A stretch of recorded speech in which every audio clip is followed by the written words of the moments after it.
আসসালামু আলাইকুম। দেখতে পাচ্ছেন সারিবদ্ধ অনেকগুলো কাঁঠাল চারা গাছ। গাছগুলোকে সারিবদ্ধভাবে বড় সাইজের জিও ব্যাগে রোপণ করা হয়েছে। এগুলো হচ্ছে ভিয়েতনামি 12 মাসি কাঁঠাল চারা। সাধারণত ভিয়েতনামি কলমের কাঁঠাল চারাগুলোতে খুব দ্রুতই ফল চলে আসে। ভিয়েতনামি এই জাতটি 12 মাসি হওয়ায় সারা বছরই গাছগুলোতে ফল থাকে এবং কাঁঠালটি খেতে অত্যন্ত সুস্বাদু এবং মিষ্টি। ভিয়েতনামি 12 মাসি জাতের কাঁঠালের দুইটি জাত বর্তমানে বাংলাদেশে অ্যাভেলেবল পাওয়া যায়, একটি সাধারণ কাঁঠাল এবং আরেকটি পিঙ্ক কাঁঠাল। বাংলাদেশে এই কাঁঠাল চারার ব্যাপক চাহিদা রয়েছে।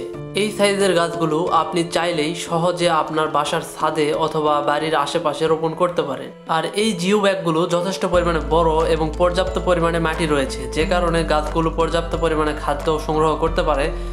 তাই গাছগুলো খুব দ্রুতই বৃদ্ধি পাচ্ছে। গাছগুলো সুস্থ সবল এবং রোগমুক্ত। আমাদের অনেক ভাই গাছগুলো সংগ্রহ করতে চায়, তাদের উদ্দেশ্যে বলতে চাই স্ক্রিনে দেওয়া নাম্বারে যোগাযোগ করতে পারেন। আমরা সারা বাংলাদেশে কুরিয়ার সার্ভিসের মাধ্যমে গাছগুলো খুব যত্ন সহকারে পাঠিয়ে থাকি। এছাড়াও আমাদের কাছে কিছুটা ছোট সাইজের অসংখ্য কাঁঠালের চারা গাছ সংগ্রহে রয়েছে। গাছগুলোর সাইজ তুলনামূলকভাবে ছোট। গাছগুলোতে মাত্রই কলম বাঁধা হয়েছে। আপনাদের যদি আমরা একটু কাছ থেকে দেখাই তাহলে আপনারা বুঝতে পারবেন। গাছগুলোর ঠিক এই অংশে কলম বাঁধা হয়েছে। কলমটি ঠিকঠাকভাবে অ্যাটাচ হয়ে গেছে। গাছগুলো এখন দ্রুত বৃদ্ধি হতে শুরু করেছে।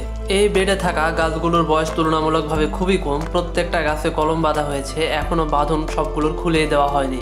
যেসব ভাই একটু ছোট সাইজের গাছ নিতে যাচ্ছেন কম খরচের মধ্যে, তারা এই ধরনের গাছগুলো নিতে পারেন। ভিয়েতনামি কাঁঠাল চারা সহ আমাদের কাছে প্রায় সকল ধরনের গাছের চারা অ্যাভেলেবল রয়েছে। আপনি যদি চারাগুলো সংগ্রহ করতে চান তাহলে অবশ্যই আমাদের স্ক্রিনে দেওয়া নাম্বারে যোগাযোগ করতে পারেন অথবা হোয়াটসঅ্যাপ ইমোতেও মেসেজ দিতে পারেন। এই ভিডিওটি ভালো লাগলে একটি লাইক করবেন, কোনো মতামত থাকলে কমেন্ট বক্সে লিখবেন এবং পরবর্তী ভিডিও পেতে চ্যানেলটি সাবস্ক্রাইব করবেন। ধন্যবাদ।